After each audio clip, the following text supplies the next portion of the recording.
There is something very interesting happening during the Iran crisis this year.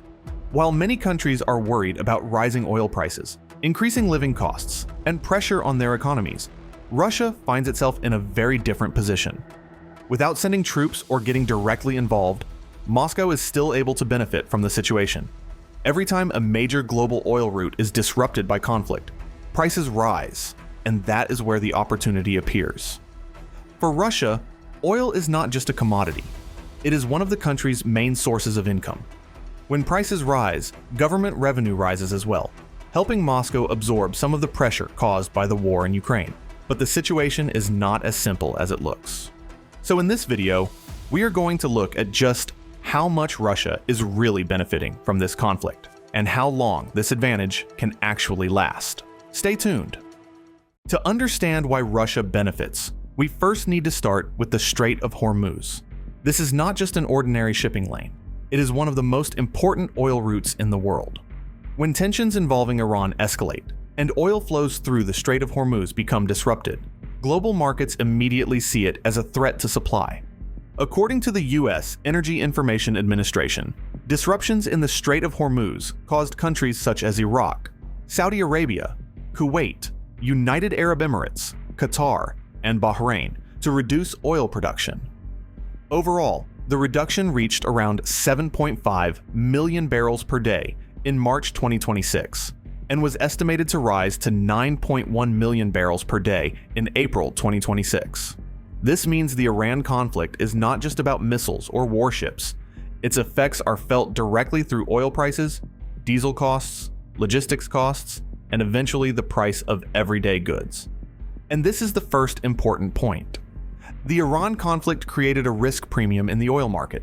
Even if oil is still physically available, the fear that a major shipping route could be blocked is already enough to push prices upward.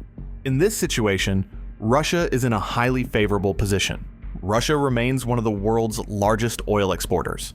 After the Ukraine war began, Western countries tried to limit Russia's oil revenue through sanctions, price caps, import bans, and pressure on the shipping sector. But these sanctions did not remove Russian oil from the global market. Instead, they simply changed where the oil was going. Rather than selling large volumes to Europe, Russia redirected exports toward Asia, especially to China and India. Under normal conditions, Russia usually has to sell its oil at a discount because of sanctions risks, insurance costs, and dependence on specific buyers. But when global oil prices surge because of the Iran conflict, that discount becomes far less damaging than before. Even if Russia still sells oil below Brent prices, the actual revenue it receives still increases significantly. According to reports from Bloomberg, Russia's weekly oil export revenue reached around $2 billion between March 29th and April 5th, 2026, the highest weekly level since June 2022.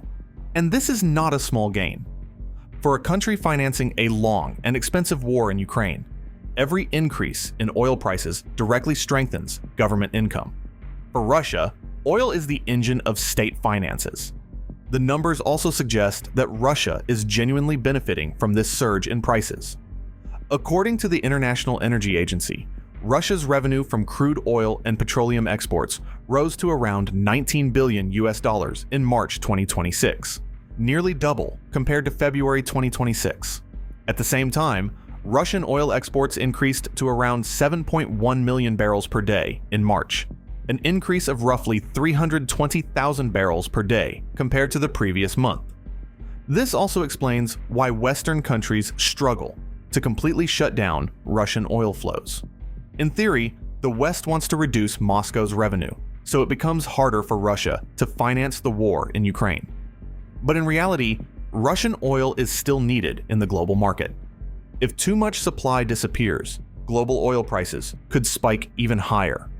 And this is the West's dilemma. They want to pressure Russia, but they also do not want to trigger a massive global energy shock. When the Iran conflict disrupts Middle Eastern oil routes, that dilemma becomes even more obvious. The world cannot afford to lose both Persian Gulf oil and Russian oil at the same time without causing major price increases. This shows just how complicated energy sanctions really are. During a crisis, even countries imposing sanctions sometimes have to quietly loosen enforcement in order to keep markets stable. In other words, Russia benefits not only because oil prices rise, but because the global market becomes desperate for alternative supplies. After Europe reduced purchases of Russian oil, two countries became extremely important: China and India. Both countries buy Russian oil in massive volumes because it is cheaper than many alternatives. In this situation, the Iran conflict gives Russia another advantage. When Middle Eastern oil becomes more expensive or harder to transport, Russian oil becomes more attractive to Asian buyers. But this relationship also makes Russia increasingly dependent on Asia. Before the Ukraine war, Russia had broad access to European markets. Now Moscow's options are far more limited. China and India understand that they hold strong bargaining power in this situation. They can negotiate prices, choose when to buy, and use their position as key buyers to demand better terms. So the profits Russia enjoys today also come with a strategic cost. Moscow gains revenue, but loses flexibility. Still, this does not mean Russia is truly winning. Although it is benefiting significantly, several factors suggest these gains may not last forever. One of the biggest factors is oil prices themselves. If tensions involving Iran begin to cool down, prices could fall again.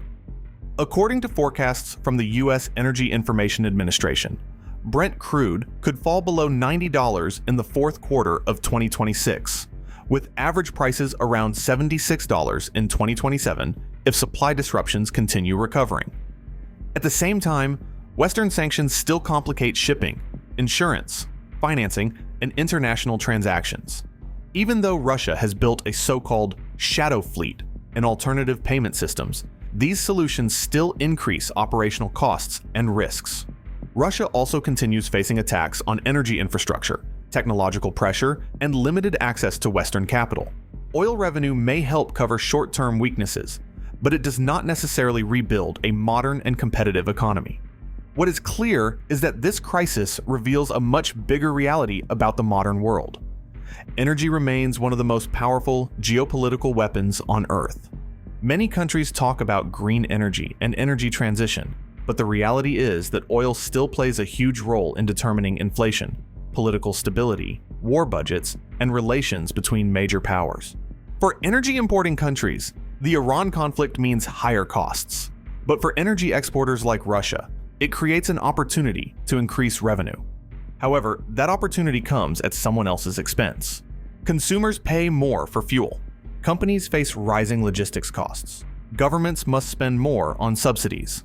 This is the uncomfortable reality of geopolitics.